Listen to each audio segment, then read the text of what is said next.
Licence पास कर रहे हैं तो उससे ये भी बोले कि भाई जो गरीबों का पैसा आपके कंपनी में जमा हो रहा है उसको आप सही समय पर उसको वापस भी तो करें। पीछे खड़े हैं ये विश्वजीत विश्वास है, विश्वास ट्रेडिंग प्राइवेट लिमिटेड, जो 400 करोड़ लेके फरार है विभूति खंड से, बाबा जी के नाक के नीचे से, है ना, नाक के नीचे से 400 करोड़ लेके फरार हो गई है।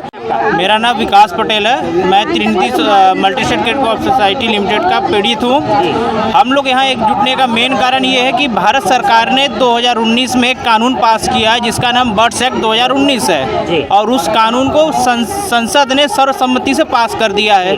और हम लोग को यहाँ जुटने का एक ही कारण ये है कि जिस कानून को सरकार ने पास किया है बस उस कानून को हर जगह लागू करे। अगर उस कानून को लागू करती है सरकार तो उस कानून के तहत 6 महीने के अंदर आपके जिले का जिला अधिकारी उस पैसे के दिलाने की देनदारी उसकी पूरी होती है। अगर कंपनी नहीं देती है तो वो जिला अधिकारी अपने खाते से देगा। हम लोग का बस एक ही मांग ये है कि भारत सरकार जिस कानून को पास किया है उस कानून को लागू करे। लागू करने से बहुत सारे लाखों करोड़ लोग ठगी हुए हैं, उन सब का भुगतान हो जाएगा। सिर्फ 6 महीना लगेगा, 6 महीने में पैसा मिल जाएगा। लेकिन भारत सरकार ने पास तो कर दिया लेकिन उसको सुचारू रूप से लागू नहीं किया है। उसको लागू करने के लिए आज हम लोग दिल्ली में जुटे हुए हैं। अगर हमारी मांग पूरी नहीं होती है तो हम लोग हर एक जिले, हर एक प्रदेश, हर एक राज्य में हम लोग धरना प्रदर्शन देंगे, और वो भी अनिश्चित काल के लिए देंगे। हम लोग का लागू करने के लिए एक नया एजेंडा सामने लाया जाएगा 2024 में। देखिए, हम लोग एक चीज़ जानते हैं, बहुत पुरानी नहीं, अभी नया है। एक भारत सरकार ने कानून पास किया था, कृषि कानून, जिसको भारत सरकार ने झुक कर आखिर में उसे वापस लिया। कुछ उसमें कमियां थी। तो उसी तरह अगर हमें लगता है कि ये कानून तो भारत सरकार ने पास किया, लागू नहीं हुआ है, तो हमें भी उसी तरह लग रहा है करना होगा। रोड पे उतर के 1000-2000 नहीं, लाखों की संख्या में उतरेंगे रोड पे, तो हो सकता है भारत सरकार हम लोग के भी आगे झुक कर हम लोग का पैसा वापस कराएगी। और जितनी भी ठग कंपनियां हैं, हर एक कंपनी आज भारत सरकार से जुड़ी हुई है, पैसा खा रही है भारत सरकार से। सरकार से हमारा एक फिर यही निवेदन है, जिस तरह आपने और संसद ने मिलकर इस बिल को पास किया है इसी तरह इस कानून को भी लागू करिए। हर एक जिले, हर एक राज्य में लागू होना चाहिए। हर एक पीड़ित का पैसा मिलना चाहिए, चाहे वो 1 रुपया जमा किया हो, चाहे 1 करोड़ रुपया जमा किया हो। पैसा तो पैसा है ना, हर एक आदमी मेहनत से कमा के पैसा जमा किया है, हर एक आदमी का पैसा मिलना चाहिए। ये हमारा अधिकार है, हम अपने अधिकार को अपने अधिकार का हक लड़ के लेंगे पैसा।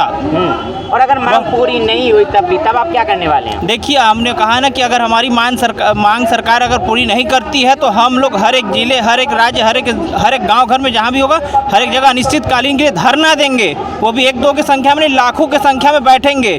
जब बैठेंगे तो लोग, भाई जिसकी पैसा फंसा है, हर एक आदमी हमारा साथ देगा ना। सर नहीं देगी तो सरकार नहीं देती है तो सड़क पे उतर के हम लोग बैठेंगे अनिश्चितकालीन के लिए। क्योंकि हमने कहा ना, अभी एक कृषि कानून भारत सरकार ने पास किया और उसको 6 महीने 8 महीने के अंदर वापस लिया। कैसे लिया? उन्होंने अपने हक की लड़ाई लड़ के पैसा अपने हक के लिए लड़ा, कानून भारत सरकार वापस किया। उसी तरह हमारा भी है, कानून पास किए हैं तो कानून को लागू करिए। और उस कानून के तहत हमारा पैसा सिर्फ 6 महीना लगेगा। हम आपसे सरकार से कह नहीं रहे कि आप सरकार पैसा दे, सरकार खाली अपना हक, अपने हिस्से का काम करे। जो कंपनी को मैंने पैसा दिया हुआ है वो कंपनी से पैसा वापस कराए। इसमें कुछ भी नहीं है। सिर्फ बर्ड्स एक्ट में अगर लागू हो जाता तो 6 महीने के अंदर सभी का पैसा, जितना भी ब्याज सहित, उसमें ब्याज सहित लिखा हुआ है कि 1 से 3 गुना तक आपका पैसा मिलेगा। जितना दिन देर होगा, आपका पैसा 2 साल 3 साल 4 साल से रुका तो उसका पैसा पाई जोड़ के सरकार दिलाएगी उस कंपनी से। अगर कंपनी नहीं देती है तो जिले का जिला अधिकारी जो अपने यहाँ होता है, डीएम होता है, वो डीएम अपने खाते से पैसा पे करेगा। उस बर्ड्स एक्ट 2019 में साफ शब्दों में लिखा हुआ है। हमारा करना चाहेंगे सरकार से विनम्र निवेदन यही कि साहब, जैसे आपने हम लोगों के लिए कानून पास किया है उसी तरह इस कानून को लागू कर दीजिए। हमारे जैसे जितने भी ठगी पीड़ित आदमी है, हर एक आदमी को पैसा मिल जाएगा। और एक बात और है, जैसे केंद्र सरकार में बीजेपी को हम लोगों ने लाकर बैठाया है, अगर सरकार नहीं करती तो 2024 में उसी तरह वहाँ से कुर्सी से उठा के रोड पर पटक देंगे। अगर हम लोग बैठा सकते हैं तो हम लोग उतार भी सकते हैं, गिरा भी सकते हैं। पटक देंगे, ये समझ नहीं आता। हम लोगों में देखिए, अभी तक एकता नहीं थी। हम लोगों में एकता नहीं थी। एकता नहीं होने के कारण आज एकता है, जहाँ पे एकता होती है वहीं पे एकता नहीं होने के सरकार कारण करीब 50 तक रहेंगे हम। सरकार कह रही है ना, हम लोग से सरकार है कि सरकार अपने से है। हमारे एक वोट से सरकार बैठती है, हमारे एक वोट से सरकार गिरती है। अगर हमारे जैसे लोग अगर सब एक हो जाए, सब बीजेपी का किसी भी सरकार को वोट न दे, सभी सरकार हिल जाएंगी, सभी सरकार हिल जाएंगी। मजबूरन हमारा विरोध करते हैं आप, फिर भी सरकार बनती है, क्या कारण है? कारण क्या है? सरकार बनती है, सरकार हम लोग बनाते हैं अपने विश्वास के लिए। सरकार ठीक है, कानून पास कर रही है, हम लोग बना रहे हैं, सरकार अच्छा काम करेगी। मगर जिसकी भी सरकार आती है वो सिर्फ अपने मन का करता है, कोई ऐसा नहीं है। अगर उसने कानून पास किया है तो जो भी प्राइवेट कंपनियां उसने लाइसेंस पास किया है या अधिकारी लोग पास कर रहे हैं तो किस बेस पे पास कर रहे हैं भाई? अगर लाइसेंस पास कर रहे हैं तो उससे ये भी बोले कि भाई जो गरीबों का पैसा आप कंपनी में जमा हो रहा है उसको आप सही समय पर उसको वापस भी तो करें। जिस तरीके से आप ले रहे हैं, ले करके बिजनेस कर रहे हैं, पैसा कमा रहे हैं, उसी तरीके से हम लोग का पैसा भी तो हम लोग को रिटर्न करें। आखिर में क्या बात है कि आप लोग पैसा रिटर्न नहीं करते हैं? नई नई कंपनियां आती हैं, 2 साल 3 साल चलती है, 3 साल के बाद वो अपने ऑटोमेटिक अपनी कंपनियां बंद कर देते हैं। बोलते हैं कि हमारे पास दिवालिया घोषित हो गया। कैसे दिवालिया घोषित हो गया? जब मैं पैसा दे रहा हूँ, आप सालों साल पैसा ले रहे हो, जब पैसा देने की बारी आ रही है तो आप कह रहे हो कि मेरे पास पैसा है ही नहीं, तो पैसा गया कहाँ? सरकार बोली मेरे पास पैसा नहीं, वो बोला मेरे पास पैसा नहीं, सरकार लाइसेंस पास क्यों कर रही है? तो वैसे कंपनी को, ऐसे लोग को सरकार लाइसेंस पास नहीं करे। या तो अगर सरकार लाइसेंस पास कर रही है तो दावेदार के साथ बोले कि आपकी कंपनियां चाहे घाटे में जाए चाहे कहीं भी जाए, मगर आप गरीबों का जो पैसा लिए है वो गरीबों का पैसा आपको समय पे देना है और ब्याज के साथ पैसा देना है। अगर आप पैसा नहीं देते हैं उसके लिए आपको आजीवन कारावास सजा होगी या तो फांसी की सजा होगी। उसके लिए कानून पास किया जाए। उसने जो कानून पास किया है उस कानून को लागू करें।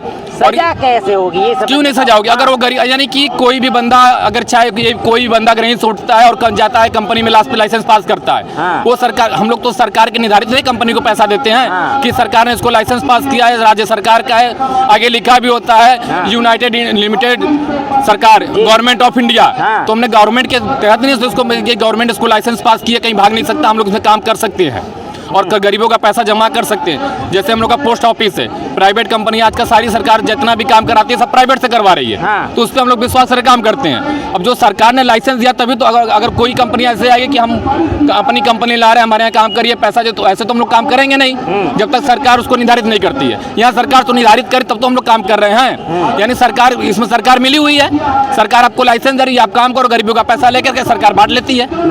या तो सरकार इन्हें कर रही है कि आप कंपनी खोलो, आप कंपनी खोलो, मैं आपको सपोर्ट करता हूँ, अब गरीबों का पैसा लो, बैठ जाओ।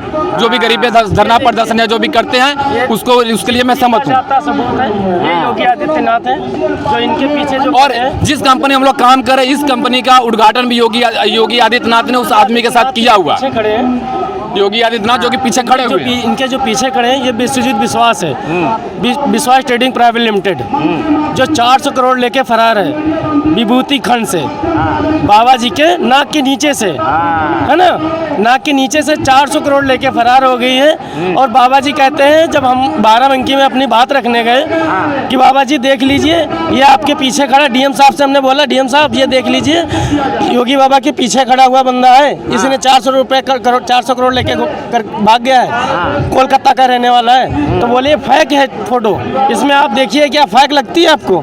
किसी एंगल से आप बताइए क्या फेक लगती है भाई? बताइए, फैक्ट नहीं है, कोई फेक लगती है? नहीं। 400 करोड़ लेके चली गई है। तो साफ पूरा क्लियर दिखा रहे हो। और उसके बाद में आपको हम दिखा दें कि ये जनता है, जनता नहीं सुनी जाती। पर ये देख लीजिए, इसमें विश्वजीत विश्वास के सभी लोग हैं, जो पुलिस, एक डीआईजी डीएसपी जो इसका सपोर्ट करने के लिए, 20 पुलिस वाले आते थे इसका स्वागत करने के लिए। जब आज हम लोगों का पैसा लेके फरार हो गई है, जब अपनी बात रखने जाते हैं तो साले जानते हो क्या कहते हैं कि कैसा पैसा, यहाँ से कोई मतलब नहीं है। विभूति खंड में जब हम लोगों ने एफआईआर करने के चाहिए तो एफआईआर नहीं लिखी उन्होंने, उसके बाद घूस मांगी, 10,000 रुपये घूस दिया, तब जाके हम लोगों की एफआईआर लिखी।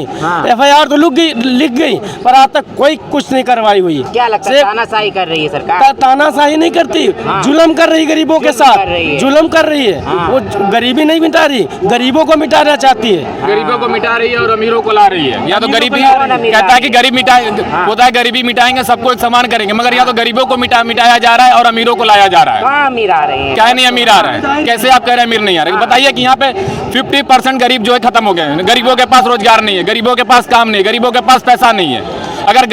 अगर कहीं से 4,000 5,000 चाहे मेहनत मजूरी करता है, चाहे लेबराई करता है, वो सोचता है कि मैं अगर इस कंपनी में पैसा जमा आया है गवर्नमेंट के थ्रू अगर मैं डेली का 20 रुपये भी डालता हूँ तो महीने मेरा 600 रुपये जाता है, साल का 7200 रुपये हो जाता है। इसके साथ हमारा 2 साल में 14,000 रुपये हो जाएंगे, तो मैं कुछ काम करूंगा इसका। मगर वो 14,000 रुपये तो उसने लेकर बैठ गया, अब मैं उसके पीछे मैं दौड़ूं। महिलाओं की सम्मान की बात करते मोदी रो पड़ते हैं। महिलाओं मैं बता रहा हूँ, मैं पर्सनली बात बता रहा हूँ। मेरे चाचा जी उस टाइम 2020 की बात कर रहा हूँ, जो मेरे चाचा जी एक्सपायर हुए थे, उस टाइम पे मेरे पास 10 रुपये जेब में नहीं था। मैंने अपनी गाड़ी बेच दी उनके इलाज के लिए। उस टाइम पे मैं 1-1 रुपये की तरस रहा था। उन्होंने एक बार नहीं सुनी हम लोगों की। इतना 2 महीना हम लोगों ने धरना रखा बाराबंकी गन्ना दफ्तर में। योगी बाबा से 50 बार उनके जनता दरबार में मैं गया हूँ खुद एप्लीकेशन देने, पर आज तक कोई सुनवाई नहीं हुई। लेते हैं और डस्टबिन में डाल देते हैं, डस्टबिन में डाल देते हैं, फ्लैश कर देते हैं कि हाँ ये कोई कार्रवाई हम लोगों के तरफ आई तक नहीं है। ऐसा करते हैं वहाँ के लोग। बहुत क्यों कहती है धन्यवाद मोदी जी? धन्यवाद मोदी जी। अरे हम लोगों के अगर धन्यवाद करते तो हम लोग यहाँ ना आते। अगर धन्यवाद होता तो हम लोग यहाँ ना आते।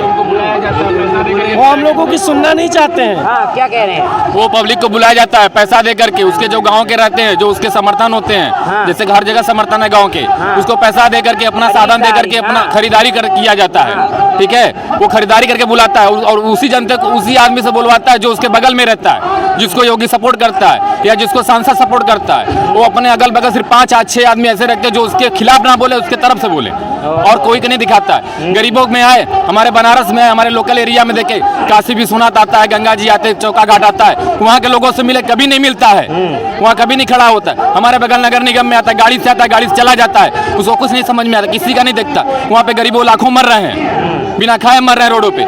हमारे यहाँ लड़ता, हमारे यहाँ जो कैंट वाला पुल अभी दुर्घटना हुआ तो उसमें कितने लोग मरे, उसके नीचे अभी भी कितने गरीब लोग हैं, मगर वहाँ पे सब रात दिन मर रहे हैं, बिना कमाए बिना खाए, भीख मांग रहे हैं, कोई दे रहा है, मगर उसकी कोई सुनवाई नहीं है। दुकानें बनवा रहा है, अमीरों को दे देता है, कलकत्ता को, गुजरात वालों को टेंडर दे देता है कि लो आप लोग कमाओ खाओ। बनारस के लोग कहाँ जाएंगे? कोई रोजगार नहीं है। आज फार्म भरने जाओ नगर निगम तो बोलता है कि 2,000 रुपये दो तो नगर निगम से मैं पास कराता हूँ। अच्छा, पैसा दो तो फार्म भराएगा, उसके बाद इतना किराया लगता है, भाड़ा लगेगा।